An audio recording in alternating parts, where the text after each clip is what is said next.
professor Gelson é da PUC Paraná, do programa de pós-graduação em filosofia lá, dá aula também no curso de graduação em filosofia. E eu estudei na PUC, conheci ele lá, e ele tem uma discussão, uma aproximação com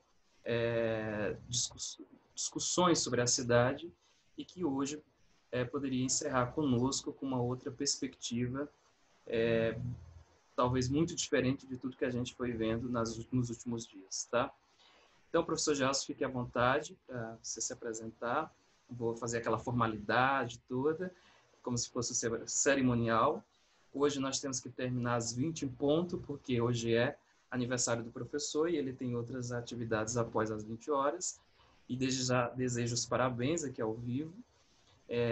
Fique à vontade, então, para se apresentar e seguir com a sua fala, a sua conferência. Bom, então boa noite mais uma vez, Wesley, a todos e todas que estão aqui nessa sala, nesse evento. Queria agradecer imensamente, Wesley, o convite, parabenizar por essa iniciativa.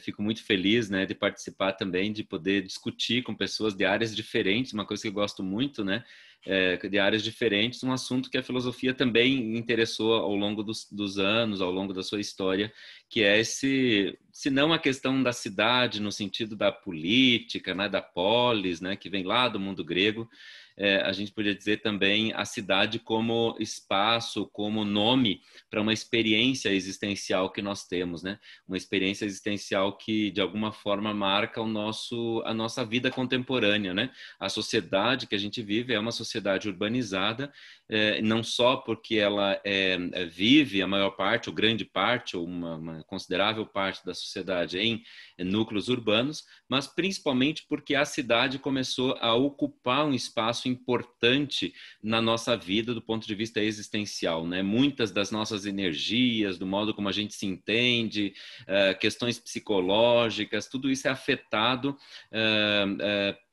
por essa coisa que por esse artefato, vamos dizer assim, que a gente inventou, chamado cidade. Então, eu gosto muito de conversar com pessoas de outras áreas, enfim, sobre esse assunto. É o que me trouxe então a esse tema também, né? E a escrever esse livro aqui, que é um pouco que, mais ou menos, a partir de onde eu vou falar, chamar Diálogo sobre a Cidade, que eu escrevi com o professor o Clóvis Ultramar. Ele não acabou não vindo, né, Wesley? Ele tinha uma proposta dele vir, não sei se ele veio. Ele vinha, ele daria hoje, né? Sim. Terminou que ele como ele está, a CAPES tem, eu acho que vocês têm que encerrar alguma coisa da CAPES até eu não sei o quê, e ele é o coordenador da área de planejamento urbano, ele não conseguia se dedicar a pensar a palestra. Mas o Clóvis, o Andrei, que é um arquiteto aqui de Curitiba, o Wesley conhece também, foi professor da PUC, etc., aluno, e a gente se reuniu, né, de áreas diferentes para justamente discutir a cidade. Então, um pouco a partir das reflexões que eu fiz aí, a gente vai conversar um pouco hoje, né, pelo menos algumas pistas assim. Eu queria trazer o primeiro elemento, é justamente a ideia de que a cidade começou a ocupar um lugar especial na nossa vida, no ponto de vista existencial, marcando, portanto, um modo de vida que a gente pode dizer que é um modo contemporâneo, né? Com isso eu quero dizer que muitos daquilo que foi a cidade ao longo da história, como, por exemplo, lugar de proteção, né? Lugar de experiência de inter-relação, né? Interhumana ou intra-humana, né? Em que os seres humanos constroem uma espécie de espaço de segurança e de conforto diante das intempéries, né? Dos perigos que são trazidos pelo mundo da natureza. O mundo da natureza, inclusive, que foi organizado historicamente como uma espécie de espaço a serviço, né, da nossa vida urbana, principalmente com a coisa da produção dos alimentos, né, da manutenção, então, de espaços que pudessem, e serviços que pudessem organizar e garantir essa aglomeração de pessoas no mundo urbano. E no mundo de hoje, muito disso foi por água abaixo, precisamente porque, primeiro, a cidade já não é mais esse espaço de segurança, né? Muitas vezes a cidade é o espaço do medo, né? O Bauman trabalha muito com isso, né? O espaço, então, de justamente que se, digamos assim, se opõe à sua própria vocação como espaço de proteção, né? Na cidade, aparentemente, a gente hoje vive desprotegido, né? À mercê, portanto, deste outro que chega e se tornou um perigo para nós. É curioso também pensar que, nesse sentido, a cidade, como espaço de relações intra-humanas, ela ficou cada vez mais, vamos dizer assim, reduzida, né? Porque justamente com esse problema do medo do outro, a gente começou também a se fechar nos nossos núcleos, né? Então, quanto maior é a cidade, a nossa vida urbana, mais a gente está fechado em pequenos núcleos, geralmente núcleos familiares ou de vizinhança, ao máximo aí dos condomínios, né? Essa coisa que o Bauman também chama de guetos voluntários, né? Em que as pessoas vão lá para formar esse gueto em função justamente do medo que elas têm da convivência com o estranho, né? Esse estranho que agora, inclusive, chega nas cidades, principalmente aí nas cidades europeias, como um grande perigo, né? Pense aqui, por exemplo, dos migrantes, né? Dessa onda como poucas vezes na história humana a humanidade teve que enfrentar, né? De tanta migração de pessoas fugindo justamente das suas localidades em função da construção de uma busca por segurança, né? Como já disse, uma segurança pretensamente uma segurança, mas nem é tanto mais assim, né? De qualquer forma, esse estranho agora chega de lugares diferentes e chega ocupando e disputando espaço também no cenário, enfim, na paisagem urbana, né? Então, nós temos que pensar, e ainda tem uma outra coisa que eu quero já colocar de cara, é a questão ambiental, né? De alguma forma também, no passado, a cidade foi alimentada, como eu disse, foi sustentada por aquilo que estava fora da cidade, que eram as grandes fazendas, né, de áreas de produção, etc., que passavam a não impactar necessariamente a vida da cidade. Aliás, por exemplo, a ideia de um esgoto, do lixo, tudo era tirado da cidade e levado para a natureza. Hoje a gente sabe que esse espaço, essa divisa entre a cidade e a natureza, cada vez mais ela se, vamos dizer assim, se esmorece, né? Porque justamente se dilui, porque justamente a natureza entra em colapso devido justamente ao tipo de vida que a cidade, que o mundo urbano vendeu como o modo mais correto, mais adequado para que o ser humano pudesse alcançar a felicidade. De alguma forma, no mundo rural, se desenvolveu essa ideia de que mudar para a cidade, de que viver na cidade, de que se vestir como o pessoal da cidade se veste, falar como o pessoal da cidade fala, você construiu aí argumentos, portanto, que desmereceram a vida rural, por exemplo, a vida do campo, a vida, portanto, tudo que tinha a ver com a vida do campo, incluindo, então, a natureza, a proteção ambiental e essa coisa toda, em nome, então, de uma espécie de liberdade, inclusive, né, de um certo ideal que foi representado pela vida urbana, né? E a gente sabe que hoje a questão ambiental, ela muda esse cenário porque precisamente a cidade exige da natureza muito mais, ela alarga, portanto, as suas próprias divisas, suas próprias fronteiras para o mundo natural, né? Então a cidade, em nome da cidade, a gente continua desmatando, poluindo, né? Dando espaço para grandes plantações, né? Para o agronegócio, enfim, para o gado, etc. Tudo para sustentar esta vida urbanizada, né? Então você tem aqui uma espécie de colapso daquela velha distinção entre cidade e mundo e natureza, vamos dizer assim, cidade e natureza, né? Além do que esse desgaste da natureza que nos leva a esses horrores do aquecimento global tem aumentado o número de catástrofes urbanas e trazido imensos desafios para as cidades no que tange precisamente digamos assim, aos danos, né, aos problemas trazidos pelo aquecimento global, né? Então a cidade também passa a ser uma vítima ou passa a ser afetada, né, pelo aquecimento global, a tal ponto que nós temos que reconhecer que muitas cidades passam a ser inviáveis do ponto de vista, né, dos impactos desse aquecimento global. Estou falando aqui de Curitiba, que o Wesley conhece, é uma cidade que hoje vive uma crise hídrica imensa, que já estava na agenda da cidade, porque qualquer um sabe que o problema da água na cidade de Curitiba é um grande problema. A gente não tem nenhum rio grande próximo, a gente, na verdade, não tem condições aqui, por exemplo, para enfrentar uma crise hídrica como essa que a gente está vivendo, porque basicamente não tem água por aqui, por perto, né?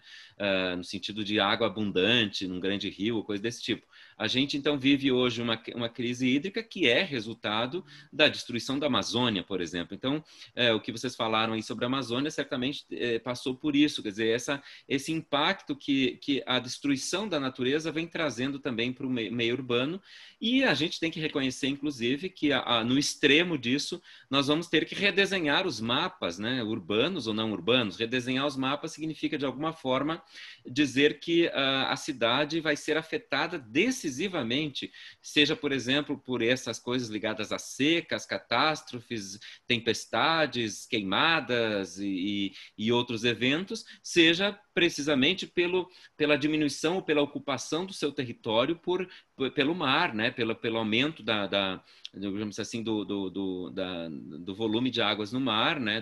E que vai levar, então, à inundação, e a gente vai ter que, de alguma forma, reorganizar o mapa mesmo da nossa vida urbana. Então, isso tudo faz com que a primeira experiência que nós tenhamos de cidade hoje, uma experiência, vejam, queria só mostrar isso para vocês de início, uma experiência decisiva do ponto de vista existencial.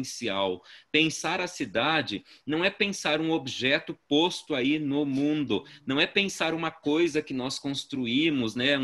Como eu disse antes, um artefato inventado pelo ser humano, sobre o qual, inclusive, toda a história da ética se dedicou, né? Porque vocês sabem que a história da ética até hoje foi uma história cercada pelo âmbito do urbano. A ética sempre foi urbana.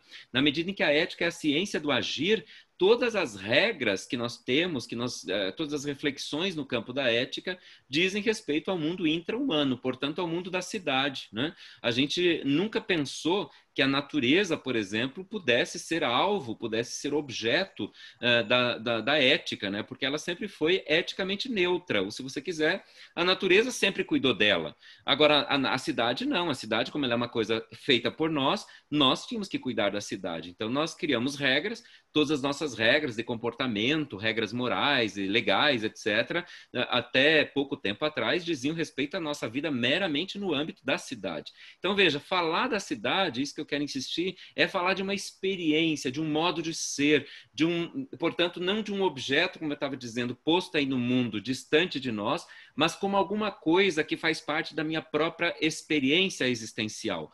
Eu poderia, inclusive, pegar elementos aqui místicos, psicológicos, espirituais, se você quiser, que me ligam à minha cidade, né? Quer dizer, a minha cidade faz parte da minha identidade, né? A minha cidade, a minha rua se mistura com aquilo que eu sou, a casa onde eu cresci define a minha personalidade, né? A minha região, o lugar onde eu habito passa a fazer parte do meu sotaque, né? Das minhas emoções, dos meus costumes, né? Então, a cidade, ela está integrada em mim, ela não é uma coisa separada. Então, para falar da cidade, ou falar da cidade é falar de mim mesmo, é de alguma forma mapear o meu próprio ser. Por isso que, quando o Wesley me chamou, eu sugeri esse título, né? Ser, pensar e habitar. As três coisas são muito próximas. Por quê? Porque a habitação, portanto, o modo de estar no mundo, que nós estamos aqui descrevendo como essa experiência da cidade, que tem a ver, obviamente, com a casa, com o apartamento, com esse lugar de proteção que eu construí na cidade para mim, né? Se a cidade é o espaço coletivo da proteção, a casa dentro da cidade é o espaço individual da proteção, é o lugar onde eu me identifico, onde eu construo as possibilidades, digamos, de sobrevivência, né? Então, isso tudo tem a ver, então, articula muito seriamente o meu ser com o meu habitar, né? Então, eu acho que é muito importante pensar nisso, né? E, de alguma forma, traduzir isso numa experiência. Uma experiência, então, que precisa ser analisada não apenas como vários autores, né, tanto da filosofia quanto da arquitetura, do urbanismo, vêm insistindo nessa experiência dos indivíduos em torno da pedra, em torno da rua, em torno da praça, em torno da fonte. Isso tudo caracteriza aquilo que eu sou, né? Então, de alguma forma, ser, portanto, habitar, e aí o pensar que vem justamente como a definição do tipo de habitação que nós, seres humanos, construímos, né? O tipo de habitação que nós chamamos de cidade é o tipo de estar no mundo, portanto, que nós construímos, passa justamente por essa ideia do pensamento. Pensar é, de alguma forma, experimentar essa ligação direta nossa, enquanto seres humanos, portanto, seres definidos precisamente pelo pensamento. O pensamento é o que nos define, né? Então, aquilo que nos define é o que é o pensamento, e, portanto, quando eu tematizo a cidade, eu de alguma forma estou tematizando a minha própria experiência, digamos, no mundo, que articula o meu estar no mundo, o meu ser, portanto, então ser e estar aqui se confundem, e o modo desse estar, o modo desse ser é precisamente o modo do pensamento, né? A gente podia dizer que esse é um assunto bastante rico, né? Os fenomenólogos, no geral, se interessaram muito, né? Mostrando que a cidade é um campo ontológico, e que dizer que a gente habita a cidade é, de alguma forma, dizer que nós habitamos ontologicamente, ou seja, quando eu digo ontológico, eu quero dizer uma palavrinha feia, né, da filosofia. Ontologia vem de taon, em grego, que significa o ser, né? Então, ontologia seria a ciência do ser. Quando eu digo que ela é um campo ontológico de habitação, o que eu quero dizer é precisamente isso, que eu sou na medida em que eu habito, né? Então, como um modo de estar em si, que é primitivo e familiar, não carregado de conceituações filosóficas, esse habitar permite que eu compreenda, então, o que eu sou, o meu corpo nesse lugar, o meu pensamento, a minha linguagem, o sentido de mundo, os meus costumes, a minha fala, portanto, né, em relação direta, então, com esse espaço que eu chamo, então, de cidade. Então, é o que torna essa experiência de habitar uma cidade uma experiência tão fundamental. Não é possível, então, pensar o ser humano sem pensar esse seu enraizamento originário no mundo, se você quiser, ou seja, sem essa sua experiência de habitar um lugar. O ser humano, ele é, sobretudo, e não seria de outra forma, senão um ser que habita. Ora, gente, por que ele é um ser que habita, e por que o habitar é tão importante para a definição daquilo que a gente é? Porque nós somos seres cujo corpo ocupa um lugar no espaço, né? Assim que a gente aprendeu desde o nosso ensino médio, o fato de nós termos um corpo, deste corpo, portanto, ocupar um lugar no espaço, e não só ocupar no sentido em que ele é uma coisa entre outras coisas, mas ele também é uma coisa que demanda outras coisas, né? Ocupar significa ter que comer, tem que respirar, tem que se vestir, tem que se proteger das intempéries, ou seja, tem que, né, buscar prazer, etc. Então, esse modo de habitação é um modo que mostra, então, que nós somos animais, somos seres, animais cujo corpo ocupa um lugar no espaço e demanda-se relações com esse espaço, né? A característica básica desse corpo, de todos os corpos de seres vivos, é justamente o metabolismo, né? Que significa, no fim, troca de matéria com o meio, né? Nós, para estarmos aqui, só existimos, então, estando aqui. E estando aqui, existimos a partir e por meio de um corpo, né? Então, de alguma forma, digamos assim, nesse habitar, nós evocamos justamente a ideia de cidade como uma forma dessa habitação. Não é a única, mas, como eu disse no início, é a mais evidente, né? Bom, é nela, na cidade, então, que nós realizamos essa nossa vocação originária de se relacionar com o lugar, ou, se você quiser, de se relacionar com o meio no qual nós estamos vivendo. Algo que o Lefebvre, né, muito conhecido aí do Wesley, muitos de vocês, escreveu, sobre o qual o Lefebvre escreveu o seguinte: o habitar, prática milenar, diz ele, expressada incorretamente, inadequadamente na linguagem e no conceito, mais ou menos viva ou decadente, mas que seguia sendo concreta, desapareceu do pensamento. para afirmar depois um pouco mais que o habitar, diz ele, deteriorou-se consideravelmente na prática no reino do lugar da habitação, de forma que só a meditação filosófica, diz o Lefebvre, patrocinadas por Nietzsche e por Heidegger, conseguiram recuperar o sentido do habitar. Então Lefebvre vai mostrar como nós, na modernidade, fomos perdendo precisamente esse elemento tão importante para nós, que é o elemento da habitação. Na medida em que a gente foi esquecendo do corpo, em que a gente foi esquecendo dessa relação que a gente tem com o lugar, em que a filosofia e a cultura nos levou, então, para outros projetos, né? Seja na Idade Média, os projetos religiosos, seja na Idade Moderna, essa ideia de explorar a natureza, né? Nós fomos explorando a natureza como, segundo a regra cartesiana, como seres que aparentemente nem pertencem à natureza, não é assim? A ideia lá da res extensa versus a res cogitas, né? O ser que pensa somos nós, o resto, isso que está aí, é uma coisa separada de nós, com a qual nós não temos quase relação nenhuma. Então, o Lefebvre está dizendo, nós vivemos uma espécie de crise do habitar, né? Crise de um conceito tão importante que atravessou então e que chegou então na era, vamos dizer assim, no final do século XIX, que eu diria assim que é quando começa a era pós-moderna, recuperando então uma importância muito grande. Eu acho que o mundo contemporâneo começa a reorganizar o sentido do habitar do ponto de vista filosófico. E, portanto, a filosofia começa a se interessar pelo problema da cidade precisamente no momento em que a filosofia se volta para o problema do corpo, né? Então, filósofos como Schopenhauer, Nietzsche, no final do século XIX, vão recolocar o problema do corpo na história da filosofia e, ao fazer isso, eles recolocam o problema, então, do sentido do habitar, né? Então, quem já leu, por exemplo, Topofilia, né, esse livro famoso, sabe como o seu autor lá, o chinês, cujo nome é sempre difícil de lembrar, né? Agora de memória não vou conseguir lembrar, mas vocês vão lembrar rapidamente, né? Topofilia, depois o Wesley me ajuda.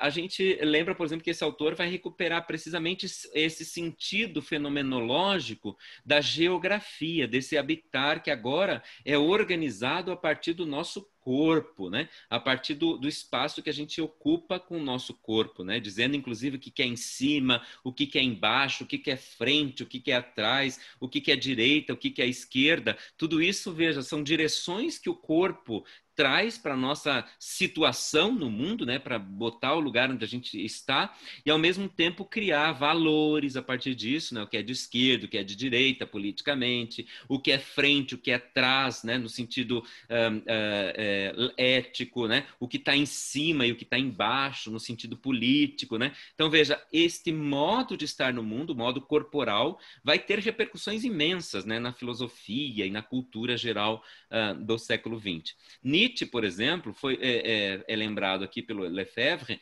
porque toda a sua filosofia não é nada mais do que um convite, segundo as suas próprias palavras, de fidelidade à terra, né? Fidelidade à terra significa reconhecer que a meta, o destino... Meta é uma palavra meio feia para quem é nietzschiano, né? Mas o destino do ser humano se revela na medida em que ele se manter fiel. Fiel significa enraizado na terra. E que, com isso, Nietzsche está criticando uma longa tradição que nos tirou da terra. Então, recuperar esse sentido de um corpo que habita é, sobretudo, recuperar uma medida ética que o Nietzsche coloca, né, nos seus Assim Falou Zaratustra, que convida a fidelidade à terra. Heidegger, ele prestou muito atenção a isso também, não é à toa que o Lefebvre lembra do Heidegger, e na sua relação precisamente entre o ser e o habitar. O texto famoso do Heidegger sobre o assunto é uma conferência, né, que está nesse livrinho aqui, Ensaios e Conferências, uma conferência que se chama Construir, Habitar, Pensar. É uma conferência extremamente rica, muitos conhecem, né?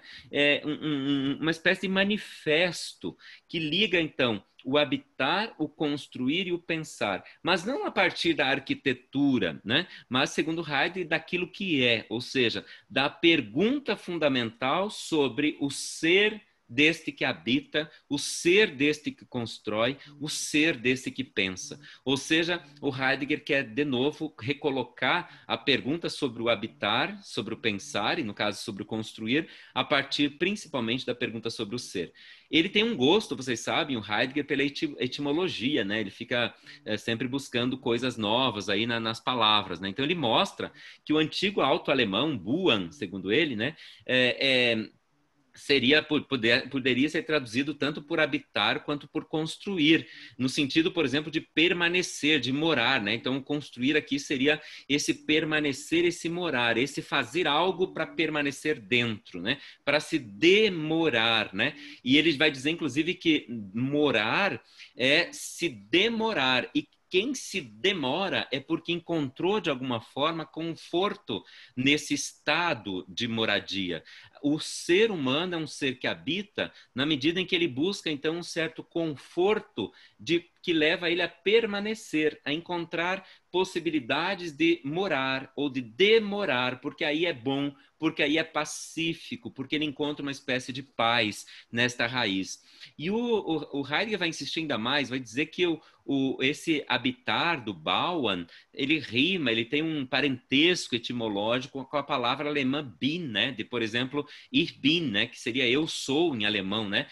Então, aí ele vai dizer que essa conjugação do verbo ser, ich bin, eu sou, guarda uma proximidade muito grande com este Buan, né? Do alto alemão, né? Que seria justamente habitar. É como se quando eu dissesse ich bin, eu estou já dizendo eu habito e não apenas eu sou. Ich bin, eu sou, ich bin, eu habito, né? Isso significa que ser e habitar são uma única coisa. Basicamente, a gente entende isso muito facilmente, como eu já disse, por quê? Porque o ser que é o homem, que é um ser mortal, ele habita a terra. E ele não pode, como um anjo, ou como um deus, ou como um fantasma, ou como um espírito, viver sem esta habitação, porque ele não pode, em outras palavras, viver sem o seu próprio corpo. Ter um corpo, então, significa dizer eu sou. Até a gente tem um costume feio, né, de dizer eu habito, eu tenho um corpo. Quando, na verdade, o certo seria dizer eu sou um corpo. Um corpo não é uma coisa que eu tenho. O corpo é uma coisa que eu sou, não é um objeto fora de mim. Então, quando eu digo ich bin, eu sou, eu digo eu tenho um corpo. E na medida em que eu digo eu sou um corpo, eu também digo eu, de alguma forma, moro, eu habito, né? Então, habitar a terra significa ser alguma coisa no mundo, tomar uma posição, portanto, que é própria do ser humano, que vive sobre a condição desta mortalidade que é dada pelo fato de que ele tem um corpo. Então, de alguma forma, vejam bem, o fato de que eu habito é também um fato que me coloca diante das divindades ou diante da finitude, que é uma coisa que o Heidegger, quem já leu lá do Ser e Tempo, vai insistir muito, né? Então, ter esse corpo, habitar, ich bin, né? Eu sou, eu habito, é de alguma forma também reconhecer a própria condição da mortalidade, porque o homem, na medida que habita a terra, ele o faz, né, sendo um ser mortal. Estando sobre a terra, o homem constrói um lugar, então, para si. E ele se relaciona com esse espaço como um lugar de vivência, como eu insisti antes, né? Disso que é próprio do modo dele ser como ser mortal. Porque ele quer fugir da morte, justamente entretendo-se com esse lugar de habitação, construindo casas, inventando arquitetura, redecorando o cenário no qual ele vai passar o tempo que lhe cabe nesta vida antes que a morte o alcance. Portanto, dizer que ele habita é dizer que ele é mortal, mas ao mesmo tempo é dizer que, sendo mortal, ele habita não de qualquer jeito, ele habita na forma que eu diria aqui, na forma da arquitetura, né? Na forma do design de interiores, na forma do urbanismo. O homem não quer só habitar como quem está passando um tempo à espera de uma coisa outra. Não, essa é a fidelidade à terra do convite nietzschiano. Ele quer habitar com alguém que se entrete, se diverte e acha bom, ele gosta de estar aqui, por isso que ele se demora. Ele mora porque ele se demora. Ele quer encontrar paz aqui, né? Então, e por isso, então, o espaço, diz o Heidegger, não é algo que se opõe ao homem, veja como, né, uma coisa distante do homem, e nem é um um objeto exterior, né? E nem uma vivência meramente interior também. Ele está numa espécie de encruzilhada, de interregno, né? Ele é ao mesmo tempo eu, ao mesmo tempo os outros com os quais eu estou, ao mesmo tempo esse meio que eu construo para viver, né? Então Heidegger vai dizer que ao se dizer um homem e ao se pensar nessa palavra, aquele que é no modo humano, ou seja, este homem que habita, já se pensa imediatamente no nome homem, a demora, a quadratura junto às coisas. Veja que interessante, a quadratura aqui é que o ser humano vai se reconhecendo como aquele que está numa posição que reúne, segundo Heidegger, 4 elementos, né? O céu, a terra, a posição deste homem diante dos deuses e a condição mesmo da mortalidade que ele partilha com os outros seres vivos, né?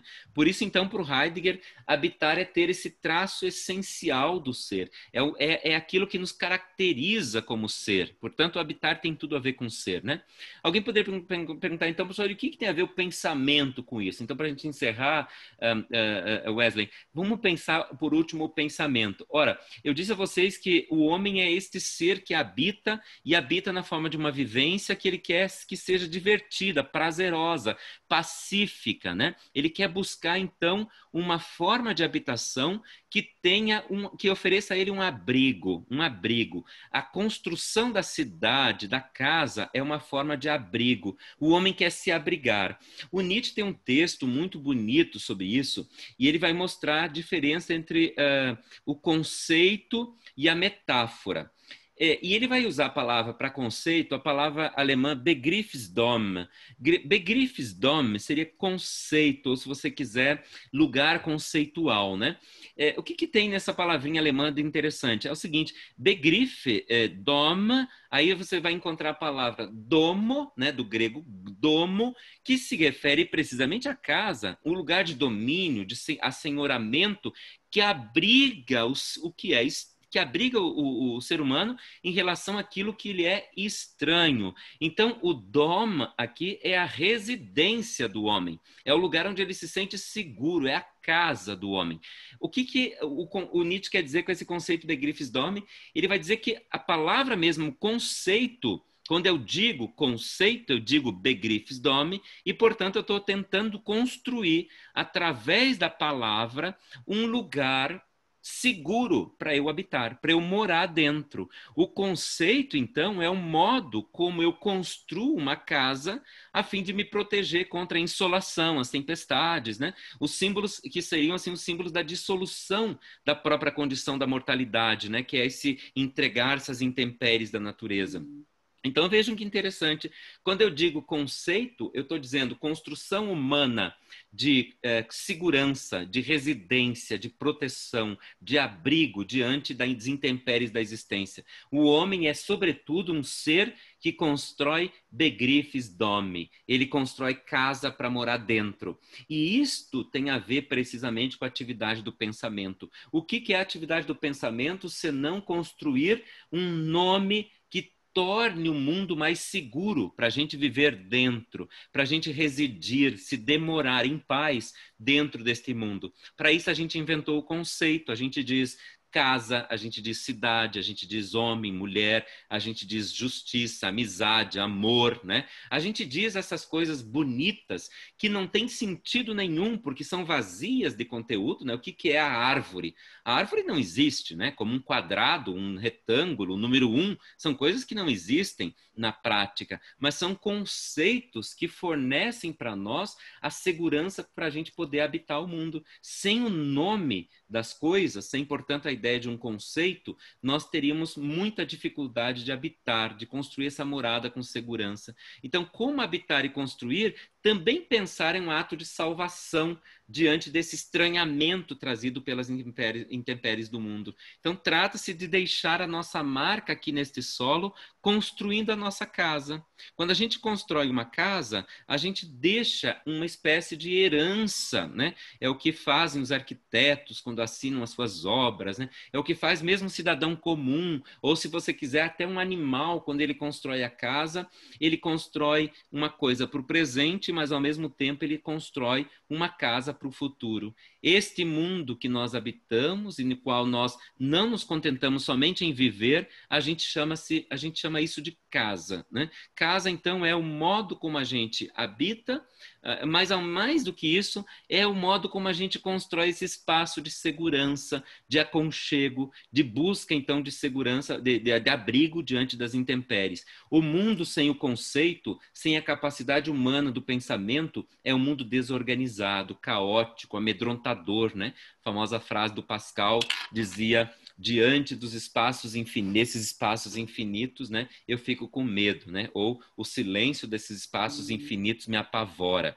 A gente olha para a natureza, olha para as intempéries, olha para a crise ambiental que nos assola, olha para a Amazônia em chamas, para o Pantanal queimado, para os animais todos mortos, e a gente fica com medo. Então, diante deste medo, desse temor, a gente busca construir segurança. O pensamento é um jeito da gente ficar mais seguro, da gente encontrar os nomes para a gente poder, de alguma forma, tatear e dominar, né? Aliás, domos vem de dominar, e o jeito que o ser humano dominou o mundo foi precisamente pela via do pensamento, dando nome para as coisas. O ser humano, diz o Nietzsche lá no Assim Falou Zaratustra também, é um ser que avalia, que cria valores. Por que ele é um ser que avalia? É porque ele é um medidor. Quando a gente diz o homem é a medida de todas as coisas, é porque esse homem, não é que ele sai por aí medindo ou porque ele é uma régua para o mundo. É mais do que isso. É porque esse homem estabelece o quanto valem as coisas. Depende dele o valor que as coisas têm. Então, dizer que ele é a medida é dizer que ele é o avaliador. E, portanto, dizer daquele que, de alguma forma, está dando valor, está dando nome para as coisas e, com isso, construindo um espaço de reflexão. Por isso que eu queria, então, só para terminar, ler uma passagem aqui do Heidegger que explicita bem isso, né? Ele diz o seguinte: construir significa... Desculpa. Quando a palavra Bauen, construir, ainda fala de maneira originária, diz, ao mesmo tempo, que amplitude alcança o vigor essencial do habitar. Bauen, Bauen, Bu, Beu, é na verdade a mesma palavra alemã bin, eu sou, nas conjugações ich bin, du bist, eu sou, tu és, nas formas imperativas bis, sei, se, sede. O que diz então eu sou, diz o Heidegger?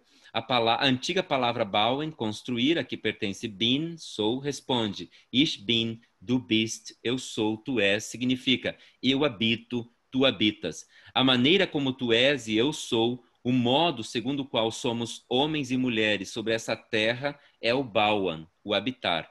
Ser homem diz ser como um mortal sobre essa terra. Diz habitar. A antiga palavra Bauen diz que o homem é a medida que habita. A palavra Bauen, porém, significa ao mesmo tempo proteger e cultivar, a saber, cultivar o campo, cultivar a vinha. Construir significa cuidar do crescimento, que por si mesmo dá tempo aos seus frutos. Eu acho muito bonita essa última passagem, porque significa também que, depois de tudo dito, que ser, habitar e pensar são muito próximos, o que o Heidegger está dizendo que também isso tem a ver com cuidado, que o modo como nós habitamos, no fim, é sempre marcado pela relação de cuidado, e se a gente quisesse trazer isso um pouco para os nossos dias, é também um cuidado que demanda de nós um cuidado com a natureza, com os outros que habitam conosco, e hoje todos os seres vivos, toda a comunidade da vida que também quer habitar. E o modo como nós agimos hoje no mundo deixa muito a desejar do ponto de vista desta capacidade que nós temos de coabitar, de habitar junto com os outros, né? Os outros com os quais nós mantemos redes de interesse, né? Redes de solidariedade e interesses muito importantes. Então, gente, é mais ou menos isso. Nosso tempo já se esgotou, né, Wesley? Eu agradeço muito a atenção de vocês, mais uma vez o convite. E deixo aqui essas ideias para vocês pensarem. Quem quiser ainda aprofundá-las está nesse livro aqui, Diálogo sobre a Cidade. Mas saibam que a filosofia tem um grande gosto, eu pelo menos acho, e um grande interesse por tudo que vocês estão fazendo na área do urbanismo, da arquitetura, enfim, das áreas afins. Muito obrigado mesmo pelo convite. Professor Gelson, agradeço o convite. Aliás, agradeço a conferência, né? Uma síntese praticamente do que a gente construiu como reflexão entre a segunda-feira e a tarde de hoje.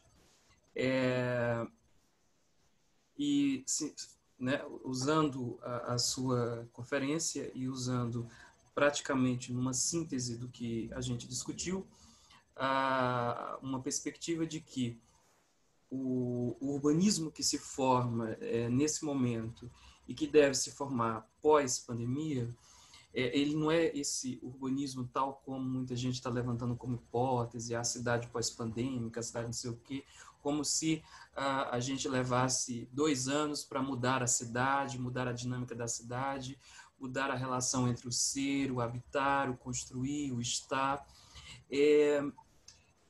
Ela vem justamente no sentido de um urbanismo que nasce ou que agora tenta circunscrever na história dele mesmo algo que ele começou a construir entre o século XIX e o século XX, que era a ideia de uma cidade, não essa palavrinha que hoje se usa muito, a cidade para pessoas, né, o direito à cidade, não. Era uma ideia, modelos, pessoas, filósofos, políticos, que pensavam a cidade para o ser humano e para a natureza. Então, ele nunca se dissociou o urbanismo no seu início, urbanismo, espaço para habitar, espaço para se manter as relações tradicionais, que eram as relações tradicionais, né, onde a lua organizava o tempo, o sol organizava o tempo, o galo organizava o tempo do acordar, o tempo de plantar, o tempo, enfim. Então, tinha toda uma relação com a natureza do velho urbanismo que foi se passando depois com o chamado urbanismo modernista, em que se distancia o homem da natureza, o espaço da natureza, e vai se tentando criar a arquitetura modernista. Em resumo, é só a gente observar qualquer obra do Oscar Niemeyer, ela está sempre sozinha, sempre solitária e sempre distante das pessoas, da natureza, e ela está sempre rodeada de uma solidão imensa no entorno dela, porque ela é perfeccionista demais e ela não gosta de pessoas. Tanto que as obras do Niemeyer, você entra e a experiência é rápida, é passageira, é de vivência, não é de experiência mesmo, no sentido de que ela marca a nossa compreensão dentro de um espaço arquitetônico ou dentro de um espaço urbanístico. O que é Brasília? Brasília é o resultado de um pensamento que é forte, que é o pensamento corbusiano, mas é um pensamento no qual distancia o lote, a rua, a quadra, o edifício, os jardins do ser humano. Então você tem uma força muito grande no urbanismo de gerenciar os comportamentos sociais através do espaço, né? Esse ser, esse estar, esse viver, a nossa existência mesmo. Mas agora há um retorno dessa expressão novamente antiga e clássica, que é o habitar. O que é o habitar, o que é o ser, o que é o estar dentro da cidade, dentro dos edifícios. E isso reaparece muito mais agora, na pandemia, quando nós, dentro do isolamento social, nós sentimos falta da cidade. Nós sentimos falta de viver, nós sentimos falta, do ponto de vista existencial mesmo, nós sentimos falta de alguma coisa. Claramente, na periferia, as pessoas não estão sentindo isso. Porque, como nós já discutimos durante a semana, já são pessoas desprotegidas. Ou, como discutiu o professor Márcio Cataia ontem, nós, de alguma forma, estamos protegidos porque a gente tem um emprego, porque a gente é concursado, enfim. Mas quem está na periferia, ou bem nas bordas do mundo mesmo, eles já estão desprotegidos. Então, eles não têm no que se proteger, não têm que colocar máscara, porque a vida para eles já é mesmo uma outra forma de habitar a cidade. E essa expressão habitar, ela está reaparecendo com muito mais força agora, no sentido de quase retomar o mundo grego, no sentido de que a cidade grega ela é para nos educar para a cidadania, para a ética e para a política. E eu acho que, encerrando, a sua discussão, ela vem muito encerrando as nossas discussões durante a semana, que giraram em torno, né? Qual que é o nosso papel da universidade? É esse papel do pensamento. Qual que é o nosso papel como profissional, papel dentro das nossas áreas? Então, o nosso papel é construir as reflexões, né, como universidade nesse momento, como forma de resistência política a todos esses processos que tendem à desfiguração da vida, portanto, a desfiguração da nossa existência, a desfiguração do nosso modo de ser e de estar no mundo. Então, nesse sentido, gostaria de finalizar a nossa conferência, agradecer aos colegas que nos acompanharam durante a semana, que estão presentes aqui hoje, agradecer você novamente, desejar os parabéns, feliz aniversário, e é isso, pessoal. Hoje nós não vamos abrir para a discussão, reflexão, vamos deixar aqui as nossas reflexões que o professor colocou para cada uma das nossas áreas, mas compreendendo que o urbanismo em si ele está sofrendo uma mutação muito grande, a partir do momento que agora ele está compreendendo melhor o que é natureza, o que é o sujeito, né, o que é esse homem que habita, o que é a cidade como extensão das nossas vidas, né? E não só a cidade como um espaço materializado, geometrizado do ponto de vista racionalista, né, de ruas, de infraestruturas, de quadras, de lotes, de loteamentos, de edifícios, como se isso não fosse só na lógica da produção e da reprodução, né, sem nenhuma relação com as nossas vidas. Então é isso, agradeço a você, vou passar aqui o link para o pessoal fazer a presença, e aí você pode se despedir e comemorar o seu aniversário, tá? Tá bom, mais uma vez, Wesley, muito obrigado, viu? Prazer imenso conversar com vocês.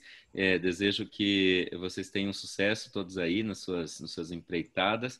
E entrem, eu acho, você falou essa questão da pandemia, desse momento, né? Eu acho que a gente está no momento de disputa de narrativas também, né? Acho que todos vocês que estão aí nessa área, a sociedade precisa que vocês também entrem nesse debate, discutam e disputem também, né?